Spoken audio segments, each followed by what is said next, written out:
setiap orang punya kesempatan. Kalau bahasa kami yang sederhana, kau boleh kaya, tapi jangan miskinkan kami. Karena itu kita harus memastikan menuju kepada upah yang layak. Yang ketiga adalah social security, jaminan sosial. 3 hal inilah yang akan kami fokuskan memberikan saran-saran, pendapat, dan analisis kebijakan kepada Presiden terkait dengan kesejahteraan buruh.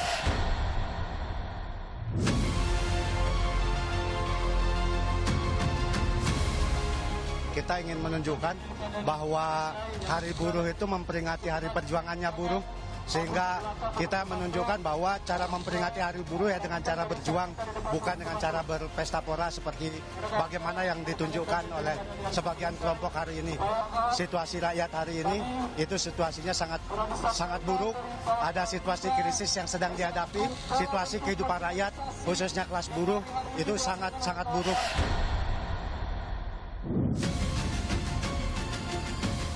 Saya bertanya kepada saudara-saudara, MBG bermanfaat atau tidak?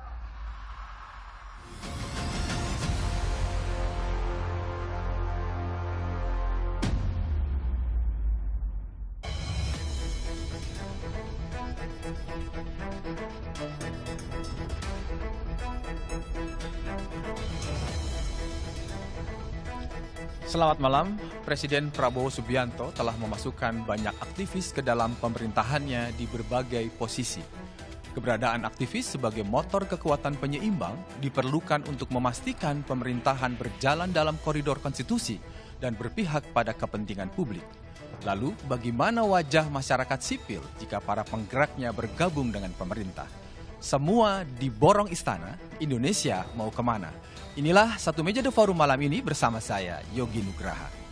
Sudah hadir di studio Kompas TV untuk membahas tema kita malam ini, ada Mbak Nining Elitos, Koordinator Dewan Buruh Nasional KASBI atau Kongres Aliansi Serikat Buruh Indonesia. Apa kabar Mbak Nining? Masih semangat? Pasti. Harus semangat. Selalu ya? semangat. Oke. Boleh lebih dikit Mbak? Oke, supaya terdengar lebih jelas suaranya Mbak Nining sebagai aktivis buruh. Ada juga Bung Ferry Amsari, dosen, aktivis, pengamat, ya kan, pendengung, ya, dari Universitas Andalas. Apa kabar Bung Ferry? Masih? Alhamdulillah baik.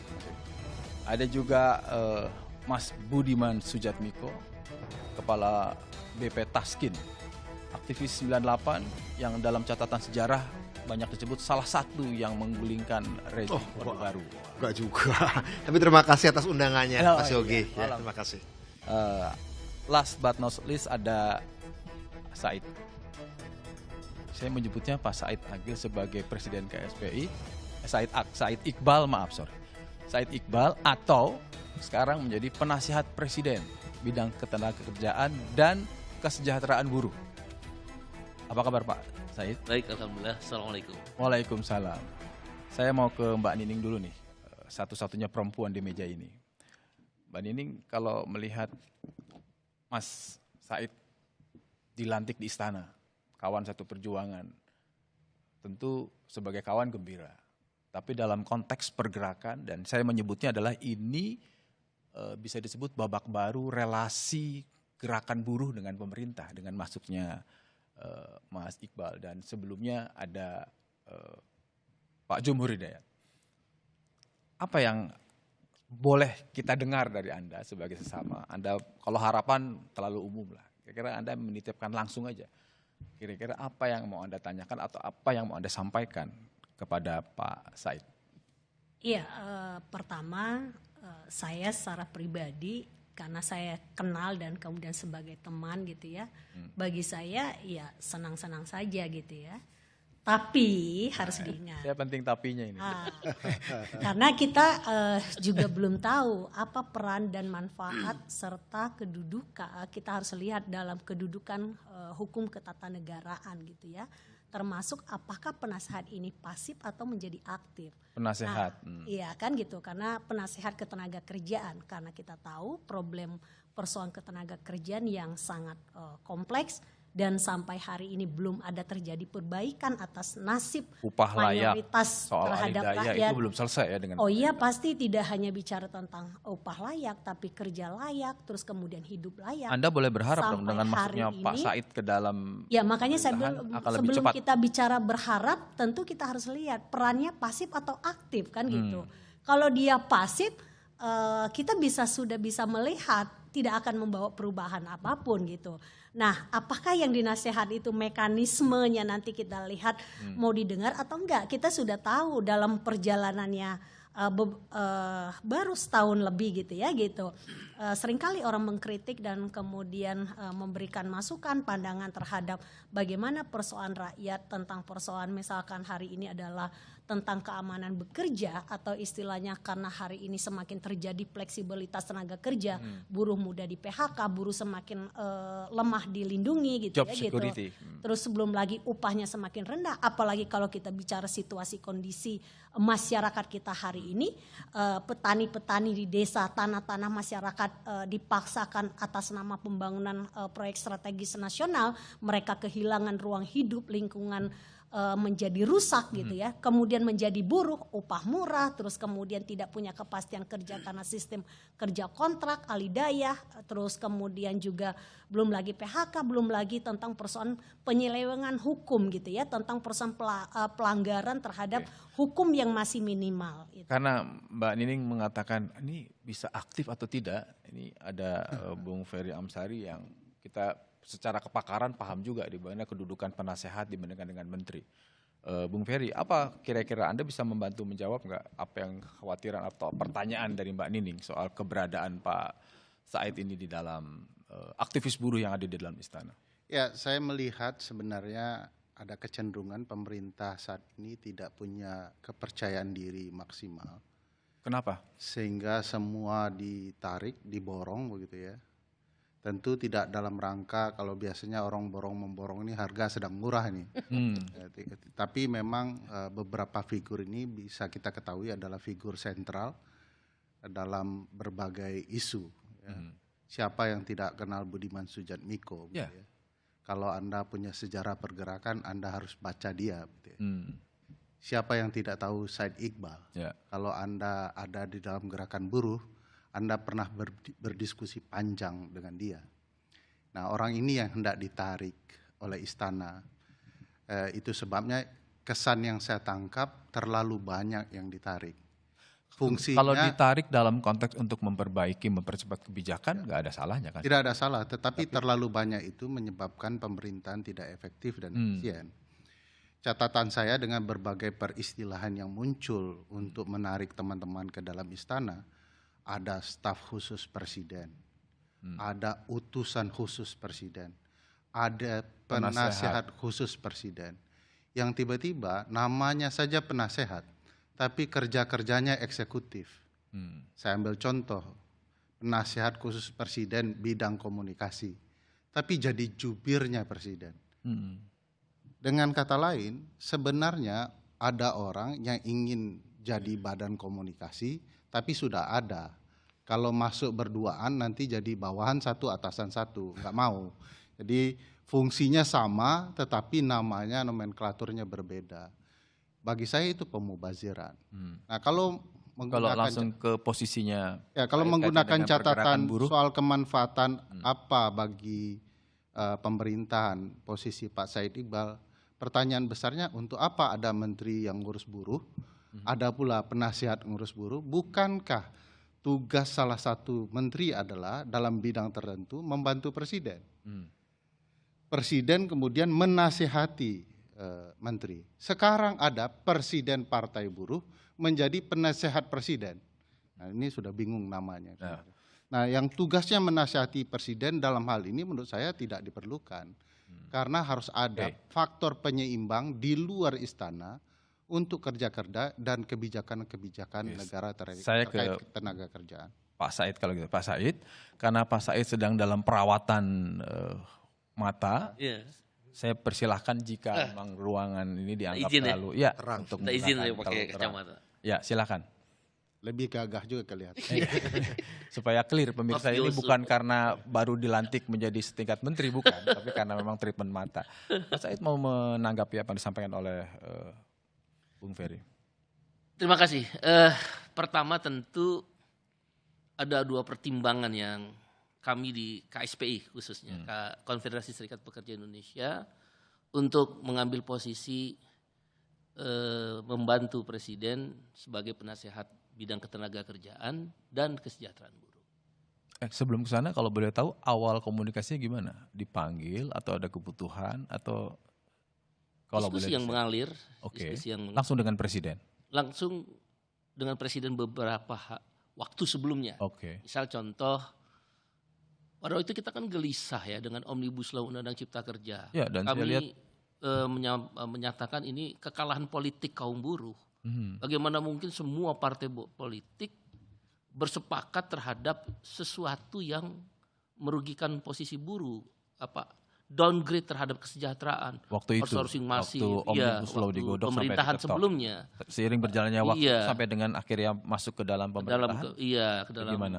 kekuasaan ini, kami berkesimpulan memang kekuasaan itu sesuatu yang penting dan bukan tabu. Berpolitik bagi buruh itu bukan tabu. Buruh itu makhluk berpolitik.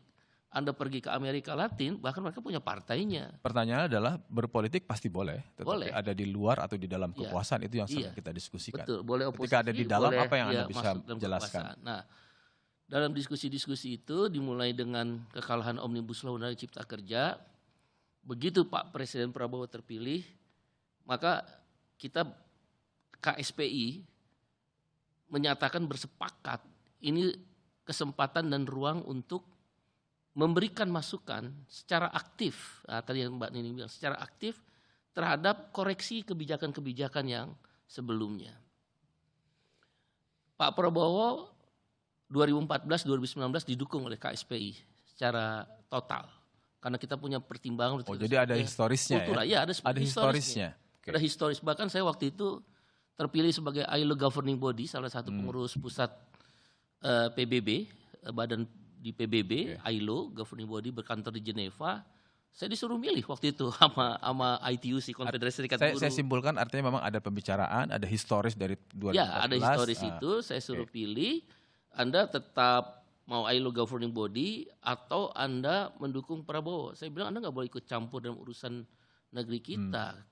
Serikat Buruh itu bebas, independen, Oke. sekalipun Anda orang Kalau gitu internasional. saya akan tahan dulu, saya ke Mas Budiman. Mas Budiman sebagai pendahulu aktivis yang ada di dalam, kan selalu bahasa klasiknya. Oh iya kan pendahulu di dalam, lebih dulu kan setelah itu Bang Jumhur.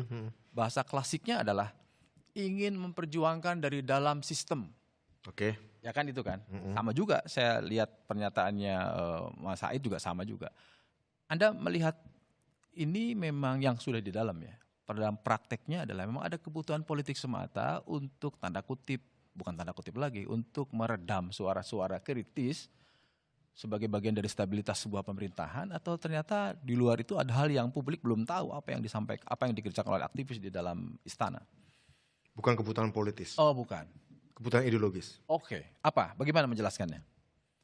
Pak Prabowo, saya menyatakan di sini mungkin presiden pertama di era reformasi yang membawa visi misi ekonomi politik yang agak berbeda dengan presiden-presiden sebelumnya. Oke. Lebih tegas membicarakan perubahan-perubahan struktural, lebih tegas dalam memfungsikan APBN sebagai mesin pemerataan. Selama ini presiden-presiden Indonesia sebelumnya memfungsikan APBN kebanyakan sebagai mesin pertumbuhan. Presiden Prabowo saya kira setelah reformasi adalah presiden pertama yang memfungsikan APBN sebagai mesin pemerataan. Ada 1.300 triliun rupiah diarahkan untuk pengentasan kemiskinan, pengurangan kemiskinan. Itu artinya ada keberpihakan itu. Artinya keputusannya kami masuk adalah keputusan ideologis. Satu, kedua. Anda melihat itu konsep atau sudah ada yang diterapkan? Ya itu sudah dicari keputusan bersama dengan DPR dong. Tercermin di APBN bukan Ya. rencana. Kedua, kalau tadi Pak Ferry bicara terlalu banyak aktivis. Saya ingat tahun 2011 saya pernah berbicara dengan Lula da Silva, presiden dari Partai Pekerja Brasil. Menurut saya malah bukannya kurang banyak, bukannya kurang terlalu banyak, kurang banyak. ketika Lula bicara, Lula bagaimana Anda membangun struktur kabinet Anda dalam mencapai tujuan-tujuan pengatasan kemiskinan, mengatasi kesenjangan sosial. Tapi itu kan beda, Mas. Enggak sebentar. Itu yang memegang kekuasaan buruh. Enggak sebentar. Bukan gini. Harus dilihat. Enggak bisa juga kita mengatakan bahwa pro buruh harus asalnya buruh, enggak juga ya. Tentu saja tidak seperti itu. Perdana Menteri Spanyol, Partai Buruh Sosialis Spanyol itu bukan buruh gitu ya, seorang intelektual. Tapi intinya saya mengatakan bahwa ada kebutuhan struktural untuk menempatkan orang-orang dari aktif. Saya bilang, bagaimana Anda membagi kabinet? Budiman, saya bagi dua. Kabinet kementerian-kementerian mendorong pertumbuhan ekonomi, Kementerian Industri, Kementerian Perdagangan, Kementerian Pendidikan, Kementerian Investasi, saya prioritaskan CEO. Tapi Kementerian Ketenagakerjaan, Kementerian Agraria, Kementerian Lingkungan, Kementerian Pemberdayaan Perempuan, Kepala BP Taskinya Brazil, saya prioritaskan pimpinan-pimpinan gerakan buruh, gerakan petani, gerakan perempuan, intelektual. Nah artinya apa? Anda banyak kalau untuk sebuah tujuan struktural seperti itu, saya kira ini jangan dilihat, ini hanya sekedar kebutuhan politik taktis meredam. Saya kira kita mereduksi ya. Kita lihat aja dari memang visinya Pak Presiden Prabowo apa. Saya mau mengklirkan dulu. Ketika semua pihak, banyak kalangan mengatakan bahwa ini soal efektivitas. Lalu banyak posisi-posisi yang tanda kutip seperti tidak ada-adakan.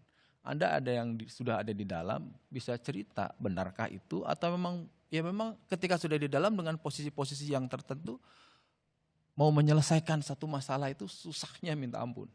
Bagaimana yang Anda rasakan selama hampir 2 tahun kan Anda di dalam? 1,5 tahun ya. Iya kan? Kaitannya dengan BP Taskin atau apapun ada nggak? Benar nggak pernyataan orang-orang di luar? Kesulitan berkomunikasi? Iya, dengan presiden. Kebetulan. Tapi tahan dulu jawabannya. Kita akan kembali setelah yang satu ini. Tetaplah di Satu Meja The Forum. Saudara-saudara sekalian, saya 5 kali pengen jadi presiden. 5 kali. 4 kali gue kalah. Tapi saya merasa buruh, tani, dan nelayan selalu bersama saya, saudara-saudara. Hanya kita tahu kadang-kadang mereka lah banyak akal, tapi gak apa-apa. Akhirnya saudara memberi mandat kepada saya dan percayalah saya akan memberi segalanya untuk membela rakyat saya. Sisa hidup saya adalah untuk rakyat saya, saudara-saudara sekalian. Saudara-saudara perhatikan, seluruh dunia dalam keadaan krisis. Banyak negara sudah panik. Kita masih aman. Kita swasembada pangan kita aman. Berapa tahun lagi tidak lama lagi kita akan swasembada BBM, swasembada energi, saudara-saudara.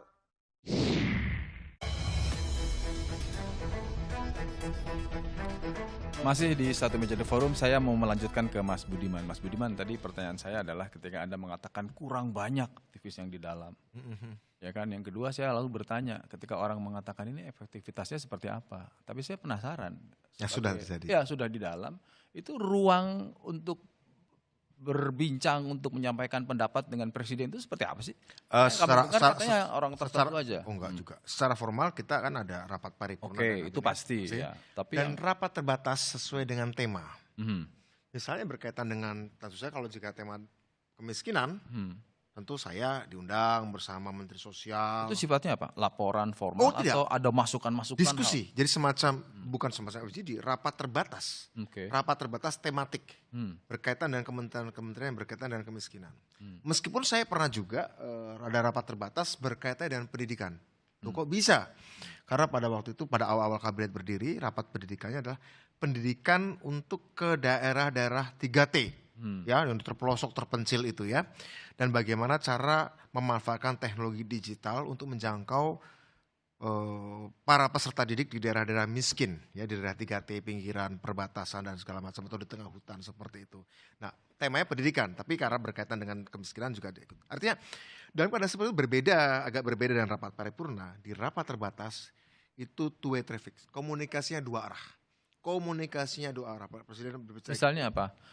Misalnya ada nggak, kalau boleh kasih contoh nih, ada dalam konteks BP Taskin atau apapun. Oke. Apa yang kita bisa lihat? Pada waktu itu saya mempresentasikan sebuah program untuk kita usulkan bagaimana kita mengkonsolidasikan tanpa APBN pengentasan kemiskinan sampai 2029 dengan cara memberikan valuasi pada kerja-kerja sosial. Jadi kerja ngerawat lingkungan, kerja ngerawat orang tua, kerja ngerawat kuburan, kerja ngerawat petilasan. Saat itu konteksnya Mas Budiman mengajukan usulan. Bahkan saya bilang, Pak Presiden, kami sudah merumuskan sebuah mekanisme 0% APBN. 0% APBN dan kita bisa selesaikan kemiskinan dalam waktu beberapa tahun ke depan. Dan kami presentasikan segala macam dengan angka-angkanya. Presiden kemudian, oke, ini saya nggak pernah terpikir soal ini. Tapi perlu dibicarakan lebih lanjut bagaimana instrumen teknologinya untuk melakukan tepat sasaran. Saat itu follow up-nya dari Presiden apa? Nah, follow up pada waktu ya kita kemudian mengadakan pertemuan-pertemuan dengan beberapa macam badan, kayak BRIN ya, karena Pak Presiden eksplisit bicara ini harus kerjasama dengan BRIN karena teknologi digitalnya, kemudian ke sosialnya. Saya ada tambahan sedikit ya. Kalau dibilang ketemu Presiden susah, enggak, serius. Sebelum saya diangkat jadi penasehat, sebelum saya jadi penasehat, diangkat penasehat khusus Presiden bidang ketenagakerjaan dan kesejahteraan buruh, pemerintahan sebelumnya tidak pernah menaikkan upah 10 tahun. Kemudian kami minta waktu melalui Pak Profesor Sumi Dasko bertemu Presiden. Langsung dihubungi melalui telepon, besok diundang. Dan baru pertama kali Presiden memutuskan setelah 10 tahun naik 6,5%. Enggak perlu ada perdebatan panjang, buruh bisa menerima.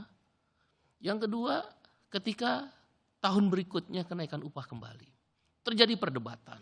Bahkan Menteri Tenaga Kerja atas masukan dari beberapa menteri terkait, termasuk Menko Perekonomian, Menteri Rosan, Menteri Investasi, dan juga Pak Luhut sebagai Ketua DEN, didatangi oleh kawan-kawan Apindo dan Kadin, mereka minta kan kenaikan upah berdasarkan inflasi,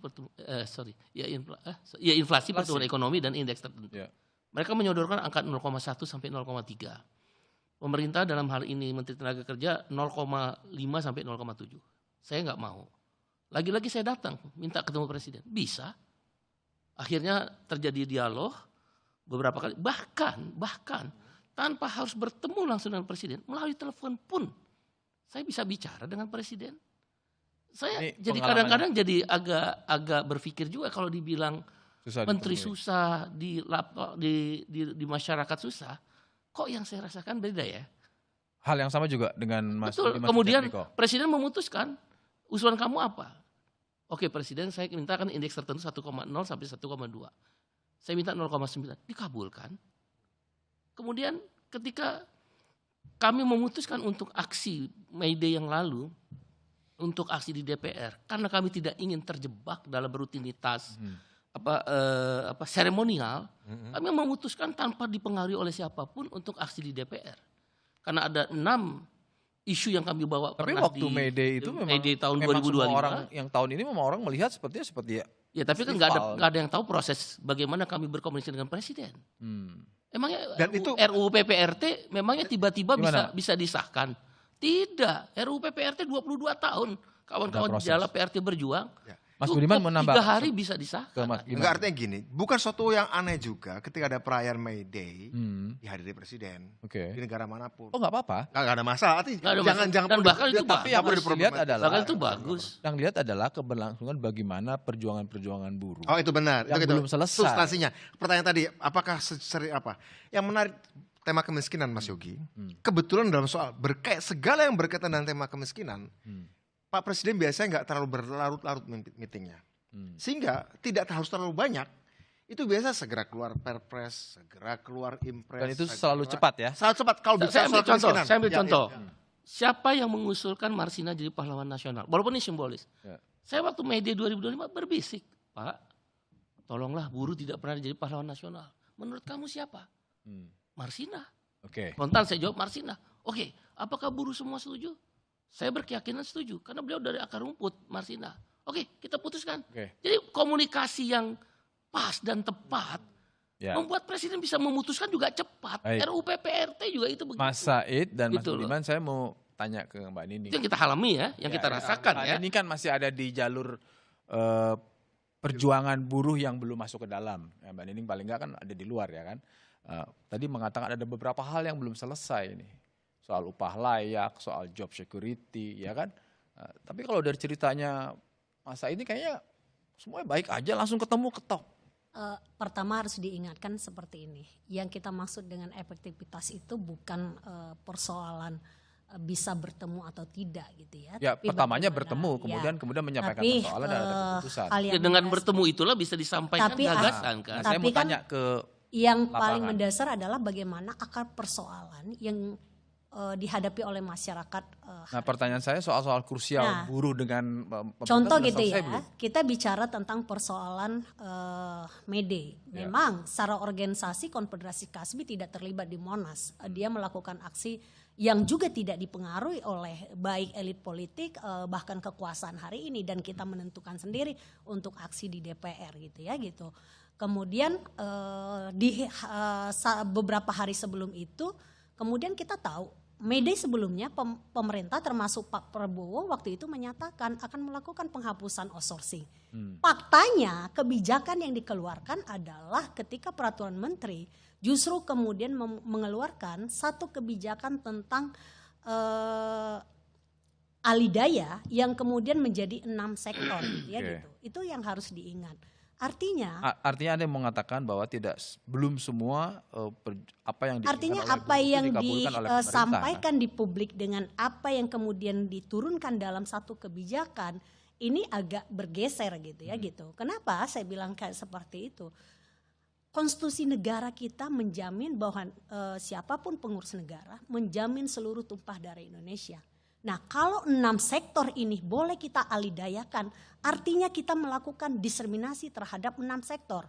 Mulai dari security misalkan, terus kemudian catering dan yang lain gitu ya gitu. Itu yang harus diingat. Anda melihat belum ada keberpihakan pemerintah. Nah, itu yang harus kita lihat gitu ya gitu. Saya mau banyak atau sedikit yang masuk dalam kekuasaan, kita bisa lihat kok di rezim Jokowi. Saya adalah secara individu saya mendukung rezim Jokowi di periode pertama gitu ya gitu, tentang bagaimana pada saat itu ada satu program agenda yang mau disampaikan adalah tentang kerja layak, upah layak, terus kemudian hidup layak.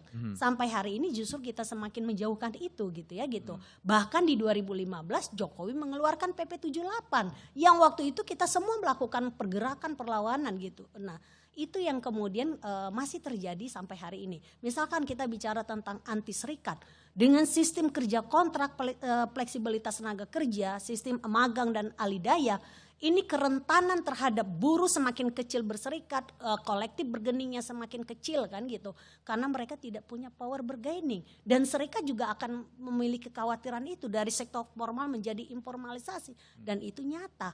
Nah, ditambah lagi dengan Omnibus Law Undang-Undang Cipta Kerja yang hari ini juga banyak dimanfaati oleh pengusaha-pengusaha hitam yang kemudian itu butuh bagaimana pencegahan, pengawasan dan penegakan hukum.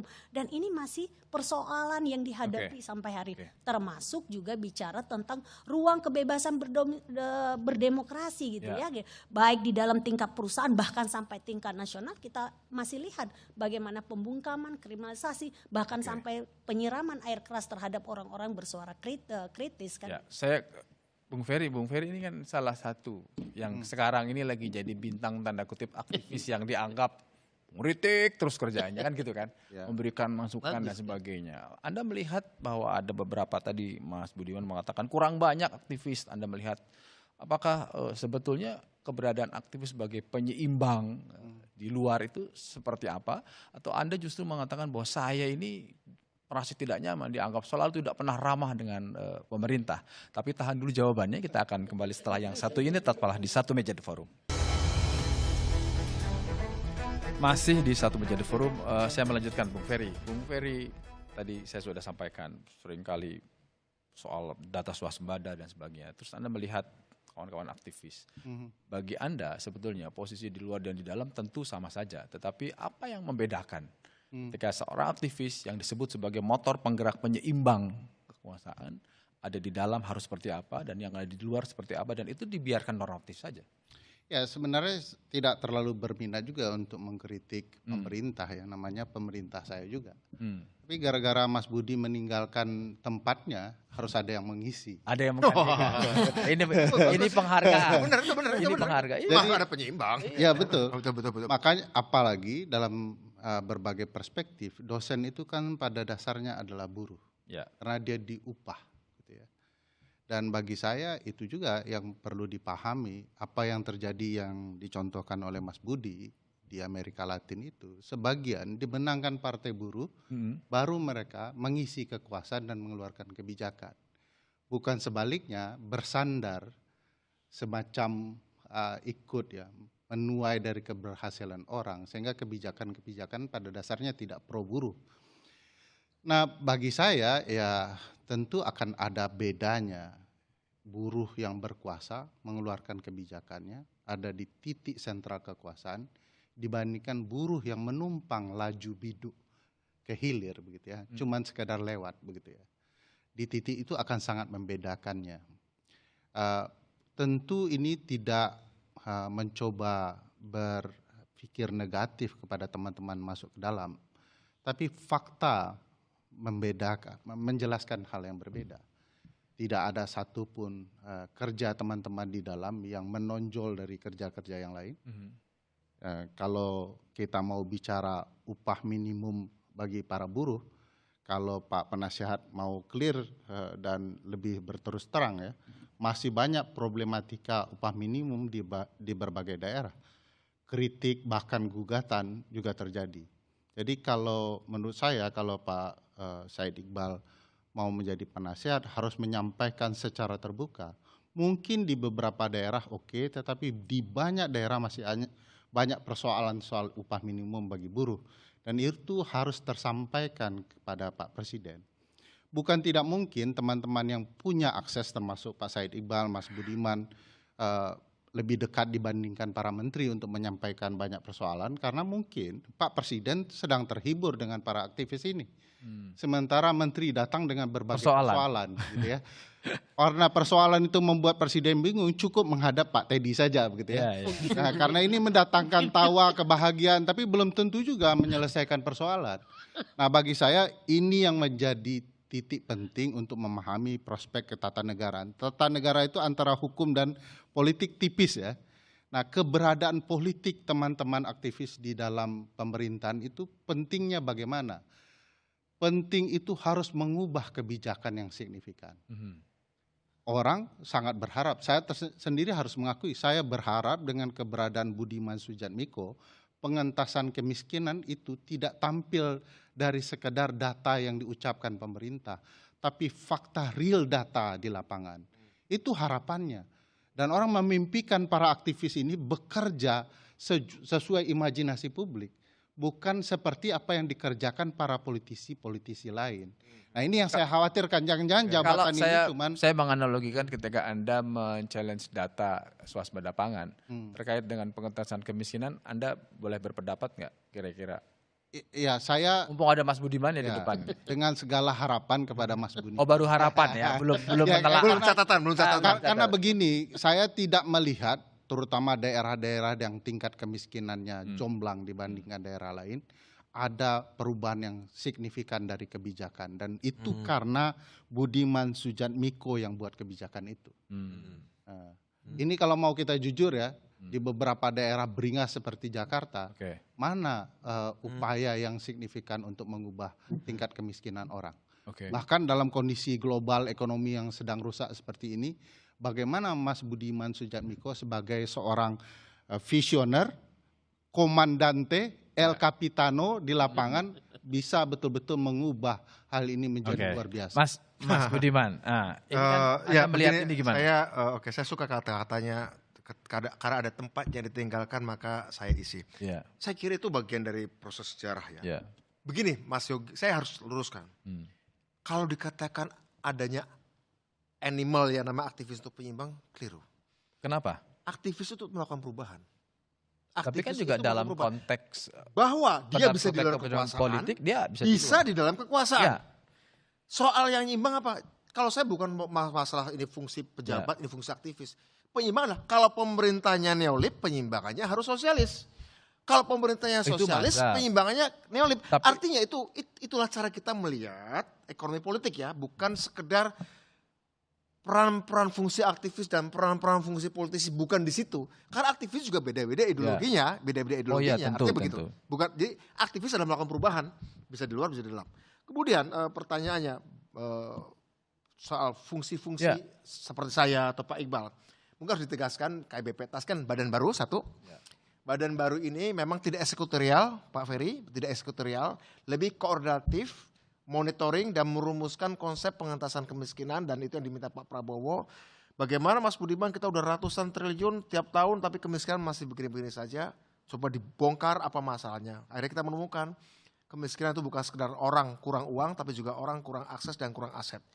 Yang menarik, kami kemudian menyusun rencana induk, dan sekarang ini sudah kami sampaikan kepada Presiden supaya itu binding. Rencana itu mengikat semua kementerian agar setiap kementerian, Ketenagakerjaan, Koperasi, Sosial, BGN, Kementerian Pendidikan, menjadi satu orkestrasi dari beberapa program itu sehingga mereka menerima makan bergizi gratis kepada sekolah rakyat, kemudian berkaitan dengan perumahan nanti ya, berkaitan dengan cek kesehatan gratis. Implikasinya apa? Sebenarnya ada dampaknya. Dampaknya apa? Ada terjadi penurunan kemiskinan, meskipun masih belum signifikan. Artinya dalam progres masih belum signifikan, masih belum puas, tapi Pak Presiden menegaskan kemiskinan ekstrim 2026 harus 0%.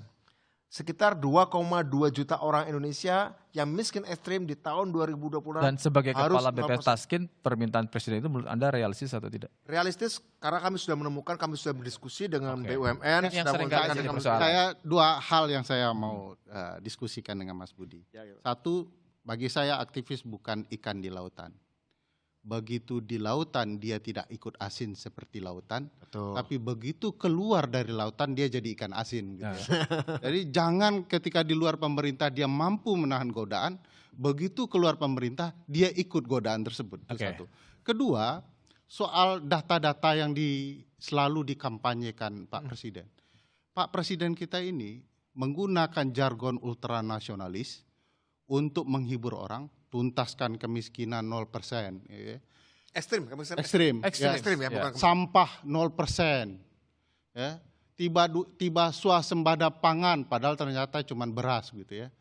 Nah, pidato beliau terlihat mencoba menghibur orang, padahal kita tahu sebagian besar dari pidato itu irasional. Saya melihat misalnya soal menuntaskan kemiskinan ekstrim, kalau tidak ada upaya-upaya yang luar biasa juga tidak bisa.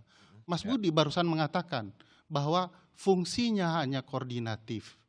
Apalagi kebijakannya belum binding. Kan sebenarnya di titik kemiskinan, pengentasan kemiskinan, Mas Budi itu selevel dengan menteri koordinator. Menteri koordinator saja kadang-kadang gagal mengkoordinasikan para menteri. Apalagi seorang Budiman Sujatmiko yang level berpikirnya kadang-kadang lebih tinggi daripada seorang menteri. Nggak nyambung dengan menteri-menterinya. Saya tidak melihat binding itu menjadi hal yang signifikan, tetapi kekuatan Mas Budiman harusnya betul-betul sangat powerful untuk mengkoordinasikan orang. Di sini letak kabinet ini sebenarnya tidak efektif. Terlalu banyak orang, terlalu banyak jabatan, fungsinya juga tidak binding. Saya nanti akan memberikan kesempatan untuk menanggapi ini, termasuk dari Pak Said juga, seperti apa secara psikologis ketika berada di luar. Tadi Mbak Nining mengatakan masih banyak persoalan-persoalan inti terkait dengan perjuangan buruh yang belum selesai. Tapi kan hari ini Pak Said ada di dalam sebagai penasehat. Tapi jawabannya ditahan dulu, kita akan kembali setelah yang satu ini. Tetaplah di Satu Meja The Forum. Masih di Satu Meja The Forum, Pak Said, bagaimana Anda memposisikan, dan kira-kira ini situasi lagi sulit, serba naik, pasti dampaknya juga ke buruh. Kalau dulu setiap ada kenaikan BBM, Anda terdepan, membawa pasukan teman-teman buruh untuk meminta pemerintah memastikan jaminan sosial. Hari ini seperti apa kira-kira? Ya, saya selalu mengambil contoh itu Dr. Riza Ramli, almarhum. Di dalam dan di luar, tetap menyuarakan apa yang menjadi kepentingan orang banyak. Karena saya buruh, tentu saya akan menyuarakan di dalam atau di luar sama. Menyuarakan apa yang menjadi kepentingan buruh. Saya ambil contoh tadi, misal tadi pekerja alih daya. ini akan dirubah revisi Permenaker nomor 7 tahun 2026 tentang pekerja alih daya. Itu kan nanti Presiden mendengar dan itu kita sampaikan. Kamis dan Senin ini saya akan bertemu dengan Wamenaker, ketemu dengan Menaker, ketemu dengan Dirjen untuk sama-sama berdiskusi tentang mengambil masukan terhadap perubahan Permenaker, kan bisa. Ketika kami memenangkan gugatan di MK tentang Omnibus Law Undang Cipta Kerja, kami yang terakhir loh, satu-satunya yang terakhir. Gugatan Partai Buruh bersama beberapa serikat buruh menang dan kita minta Presiden tidak mengeluarkan Perpu dilakukan oleh Pak Prabowo. Nah, pengalaman-pengalaman itulah yang meyakinkan saya di dalam pertimbangan yang kedua, yaitu kita punya kesamaan pandang bersama Presiden Prabowo terhadap beberapa isu-isu perburuan. Tentang masih ada persoalan, iya. Di Amerika, di Jerman, di Skandinavia juga masih ada persoalan. Yang paling penting adalah kita memastikan kita tidak menyerah terhadap persoalan-persoalan itu untuk kita perjuangkan, termasuk yang masalah upah. Bayangkan, Pak Prabowo sudah menyetujui indeks tertentu 0,9. Menteri Dalam Negeri dan Menteri Tenaga Kerja, yang abang tadi bilang, Bang Ferry, dikumpulkan untuk diperintahkan 0,7.